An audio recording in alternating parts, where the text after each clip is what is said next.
জমিদার বাড়ি কিংবা রাজবাড়ি এই স্থাপনাগুলো নিয়ে বরাবরই মানুষের মনে তৈরি হয় নানান কৌতূহল, তৈরি হয় নানান প্রশ্ন। জি দর্শক, কেমন ছিল তৎকালীন সময়ের জীবনযাপন, কেমন ছিল জমিদারি প্রথা, কিংবা কেমন ছিল তৎকালীন সময়ে রাজ্য পরিচালনার কার্যক্রম। দর্শক, আপনাদের কি জানতে ইচ্ছা হয় না? পার্সোনালি আমার কিন্তু জানতে অনেক ইচ্ছা হয়, কিন্তু তৎকালীন সময়ে এই 200, 300 বা 450, 500 বছরের পূর্বের এই স্থাপনাগুলোর ঐতিহাসিক ইতিহাস জানতে আপনি পুঙ্খানুপুঙ্খভাবে কোনোভাবে জানা কিন্তু পসিবল নয়। তবে আংশিক কিছু ধারণা, আংশিক কিছু নমুনা উক্ত স্থানগুলোতে পরিভ্রমণ করে স্থানীয়দের সাথে কথা বলে আপনি কিন্তু জানতে পারবেন। তাই তো দর্শক, আজকে চলে এসেছি নওগাঁ জেলার মান্দা উপজেলার মৈনম নামক একটি প্রত্যন্ত একটি গ্রামে। এখানে তৈরি হয়েছিল প্রায় 250 বছর আগে একটি দ্বিতল মাটির রাজবাড়ি। চুন সুরকির বাহারি কারুকার্য এবং আলোকসজ্জা নিমজ্জিত এই ভবনটির অপূর্ব সৌন্দর্য নিমিষে মন কাটছে সকল দর্শনার্থীদের। দৈনন্দিন এখান থেকে দূর দূরান্ত থেকে অনেক দর্শনার্থী আসছেন এবং এর অপরূপ সৌন্দর্য দেখে মুগ্ধ হচ্ছেন। তো দর্শক, চলুন আজকে উপভোগ করি এই মাটির দ্বিতল জমিদার বাড়ির অপরূপ সৌন্দর্য। তো চলুন আসুন।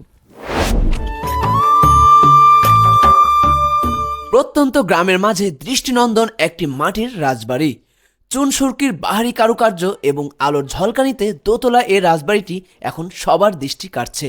দর্শক, মেন গেট দিয়ে আমি প্রবেশ করতে জাস্ট আমি বাকরুদ্ধ হয়ে গেলাম। কি অসাধারণ ডিজাইন সেট, কি অসাধারণ colour combination, just mind blowing.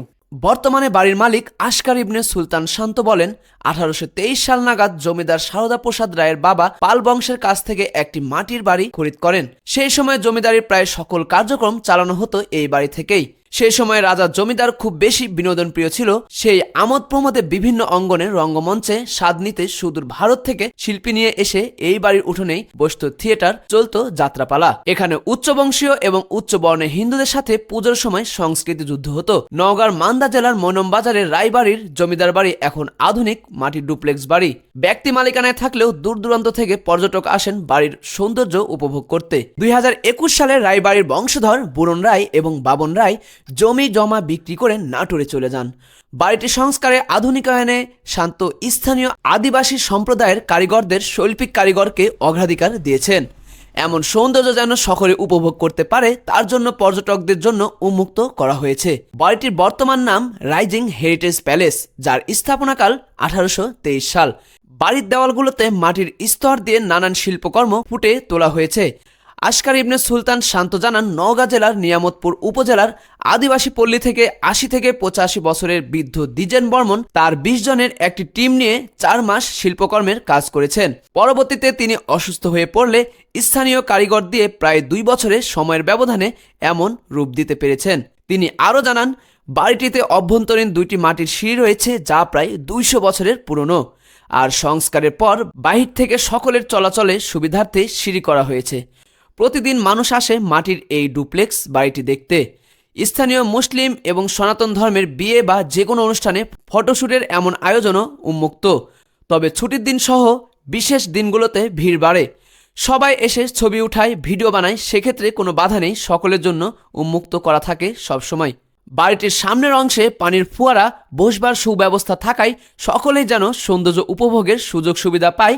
দর্শনার্থীদের কথা ভেবেই সামনের অংশে এমনটা করা। শুধু পর্যটক না, এখানে কারো বিয়ে, ব্রাইডাল শ্যুটও করে থাকেন। স্মৃতি হিসেবে রেখে দেওয়ার সকল সৌন্দর্য উপভোগ করে বাড়িটি দেখতে আসা পর্যটকরা। পরিবেশ বিপর্যয়ে এমন সময়ে ইট পাথরের দালান না করে মাটির বাড়িকে ডুপ্লেক্স বাড়িতে রূপান্তর করা, যা পরিবেশকে রক্ষার শামিল ও শৈল্পিক মন মানসিকতার প্রকাশ পেয়েছে। তো দর্শক, এখানে প্রতিদিনই এই প্রাসাদটির অপরূপ সৌন্দর্য দেখতে ছুটে আসছেন দূর দূরান্ত থেকে অনেক দর্শনার্থী। এখানে দর্শনার্থীদের মধ্যে আমি এখন কথা বলবো একজন দর্শনার্থী ভাইয়ের সঙ্গে। আসসালামু আলাইকুম। ওয়ালাইকুম আসসালাম। ভাই, আপনার নামটি? মোহাম্মদ ইবারত। আপনি কোথা থেকে এসেছেন? আত্রাই। এবার দিয়ে আপনার কতবার এখানে আসা হলো? এটাই প্রথম। আচ্ছা, এই প্রাসাদটির বিষয়ে আপনি জানলেন কিভাবে?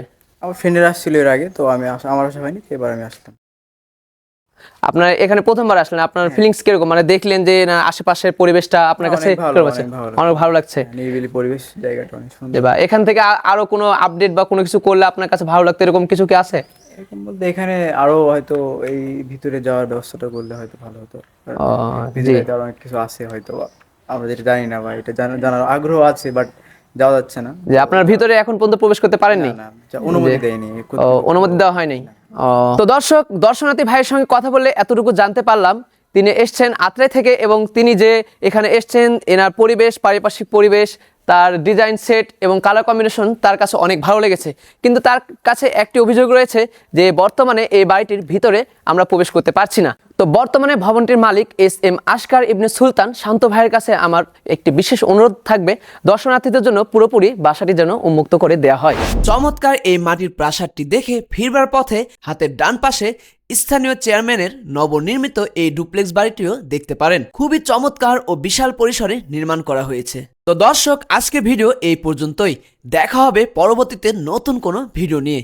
টিল দেন সুস্থ থাকবেন, ভালো থাকবেন এবং বেশি বেশি লাইক, কমেন্ট অ্যান্ড শেয়ার করবেন। টাটা, বাবাই, আল্লাহ হাফেজ।